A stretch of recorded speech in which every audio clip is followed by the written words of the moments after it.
Hey guys, I'm taking the time to make this video today because it's been a long time since I've done a lesson or a video like this, and it was suggested on my YouTube channel by Aaron, I believe it was, that maybe I could do something for Abakua rhythms, and that's something that I am definitely happy to do.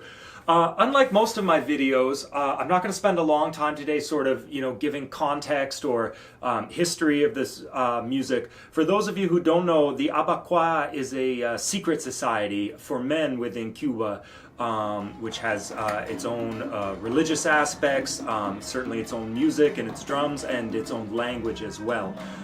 It being a secret society, to know a lot about it or to talk about it with some kind of authority, you would have to be a member of that society, and obviously, and of course, I am not. But that being said, the music of the Abacuases has been well documented. It's very easy to find today, and it's something anybody with some decent transcription skills would be able to go in and figure out what they're playing. So I don't think I'm breaking any rules or sharing any mysterious secrets with you guys by breaking down these rhythms today. But a big shout out to my teachers and all the people who have passed this knowledge on to me. Orlando Alvarez Gonzalez, my godfather in Aña, Puchito as well, who has been a great teacher. Todos los integrantes de la Potencia Uriobone Fi, and of course my original godfather and teacher Luis Bran, who comes from the house of Eficondo in the city of Matanzas. You'll notice I have 3 conga drums here today. Traditional Abakua music is played on 4 drums. However, the 4th drum, the bonko or the bonko ichimiya, serves the same purpose as the quinto in rumba. It is the solo drum. It plays phrases in between the vocalizations, as well as it marks the steps of the dancers and plays a very important role in the music. However, I only have the 3 drums and the 2 hands, so today we won't be dealing with the soloing aspect of Abakua.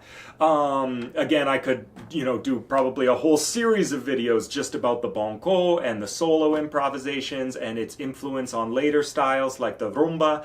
But today I think we're just going to focus on the base of the Abakua rhythm. And like all things in folkloric music, Cuban folkloric music, we tend to separate these things into 2 large schools. And that would be the music that comes from the city of La Havana or the city of Matanzas. So I'm going to try to share both with you today, but I'm going to start with the patterns that come from the city of Havana because it is the capital. These are the most widely known and probably the most widely used. So if you're using this in a non-traditional context, playing these adaptions, on the conga drums or in a salsa band, these are probably the more common ones that you're going to hear. But of course, my teachers and my studies have been primarily focused on the city of Matanzas. So I'm a bit of a matancero in that way, and I have to share the beautiful Abakua music that comes from that province as well. So let's check out these parts and hear how everything sounds. So the very first thing that we're going to do is I'm going to show you the individual parts that would be played on each drum, and then show you how we can put them together in this adaptation of the conga drums. So the 3 drums that make up the sort of ensemble parts of Abakua are small handheld drums, about the size of a modern bongo, and they're usually held under the arm and played with a single hand. So one of the things that you'll notice is that none of the rhythms that are played by an individual drum are that difficult in and of themselves. But like a lot of things in folkloric music, when we start to put those rhythms together, it becomes something that's truly greater than the sum of its parts. So if we start with the highest pitch of the 3 drums, in the Havana style, this drum is really just marking the time, playing open tones, and it's playing the downbeat. Okay? So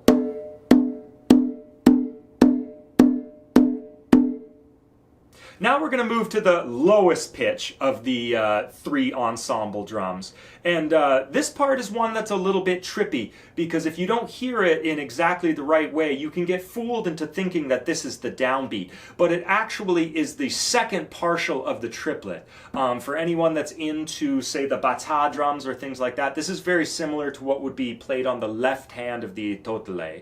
It's playing that second partial of the triplet. So within the time, you're going to hear it playing this. 1, 2, 3, 4.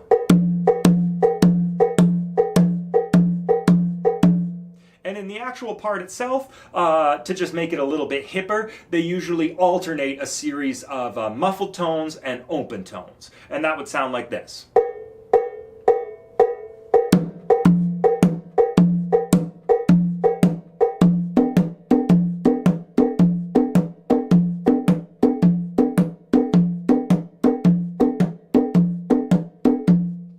Now, the middle drum that goes in between these plays a really interesting pattern, and if you read or write music, you can think about this as it's simply playing quarter note triplets against the beat.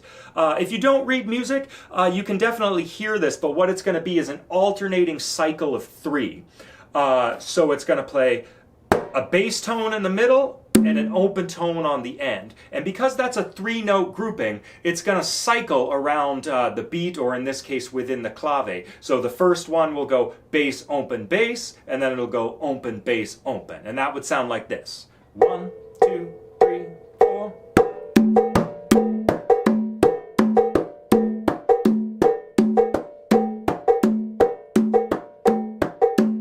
Okay, so now that we have our 3 individual parts, we can start to combine those in different ways. Another element that makes Abakuá music so important is it is the style that directly gives us the clave, one of the most important elements in all Cuban music. So not just the interrelationship between the rhythms on these different drums, but we also have to think about that interrelationship between all the different parts and how those pertain to the clave. So if I play those individual parts against the clave, this will give you a really good idea of how this rhythm sits and how we can start to combine these rhythms together as one player. So with the first drum, we hear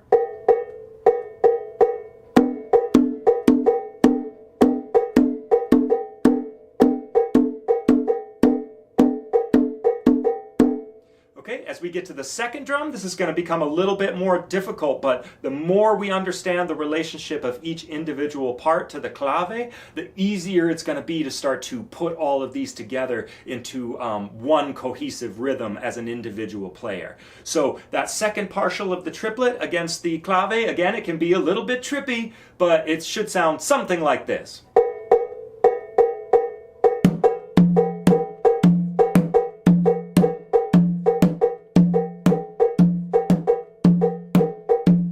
Now that third drum element of that cycling quarter note triplet against the beat.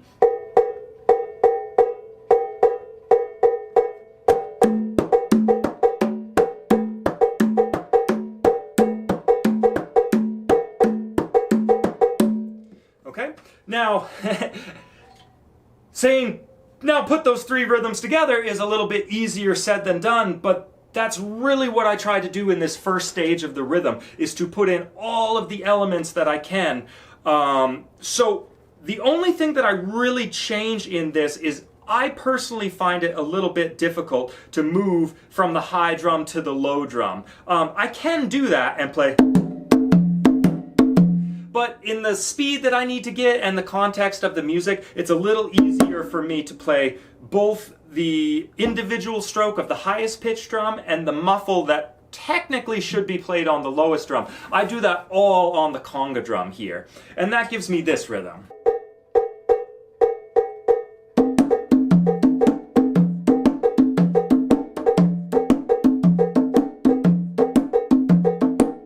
Something like that. Now, as we bring in this last element of the quarter note triplet, it's a lot of independence, but man, when you get it, it really makes this rhythm sing. So I'll do it slowly at first, and we'll try to put all of these different elements together.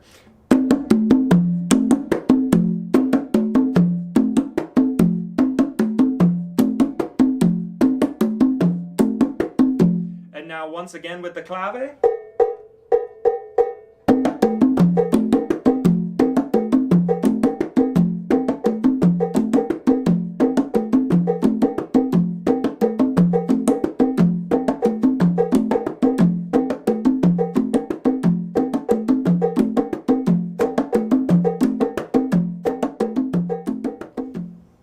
And for this Matanzas style adaptation, I'd like to send a big shout out to one of my very first teachers, Nino. His real name is Jorge Luis Bolaños. And when I was taking lessons with him back in 2012 in Cuba, he was the drummer for the Tropicana Orchestra in Matanzas. And he played 3 conga drums in that band and had a lot of really great adaptions for folkloric rhythms that he had put onto the conga drums. And I was able to sort of beg, borrow, and steal those from him. So yeah, big shout out for Nino. Now, in the Matanzas style, the melody of each one of these drums changes a little bit, but it's very similar to the rhythm that we played before. One of the most noticeable difference is we're going to start by playing 2 notes on this middle drum here. And I like to think of the rhythm kind of broken up into clave. So if we deal with this in the 2 halves, on the 3 side of the clave, we have 2 notes on the high drum and a note on the low drum. And it's going to sound like this.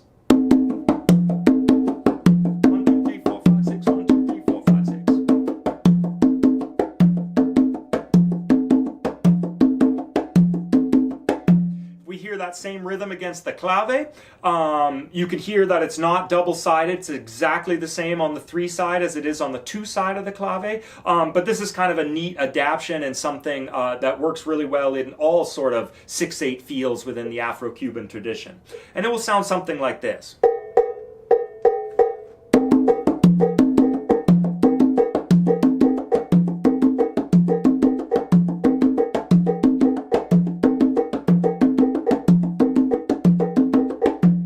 Now, when we add in the 2 side of the clave, we're going to add this medium pitch drum, and it's going to play double notes in between these 2. So if I just play the 3 side, it'll sound like this.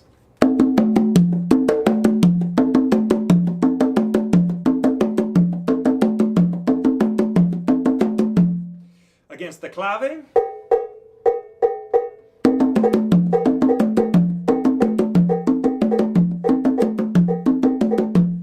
Once we're able to do that sort of efficiently, then the only thing that we need to do to complete this Matanzas rhythm is to combine the 3 and the 2 side of the clave together. And if I do that against the clave, you're going to hear something like this.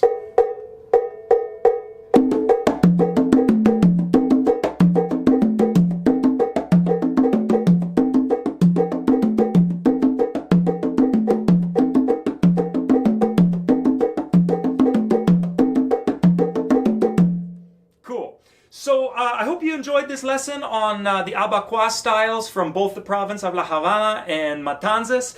And yeah, remember that, you know, as we start to take these rhythms and move them outside of their traditional context onto the conga drums or onto the drum set, then really there are no rules. I think as long as you know, we're honest about where our knowledge comes from and we're being respectful to the tradition, then sort of all bets are off. So one of the exercises that I like to do is sort of mixing some different Afro-Cuban 6/8 rhythms in with these 2 different Abakua styles, and it can really kind of elevate your 6/8 playing by using these phrases, you know, mixed together with other styles. So just to finish here, I'll give you a quick example of that, and what I want you to listen for is when I start to imply this Abakua feel, both in the style of Havana and Matanzas. It gives me a lot of vocabulary that I can draw upon within that 6/8 tradition. So hope you guys enjoy, and we'll see you next time.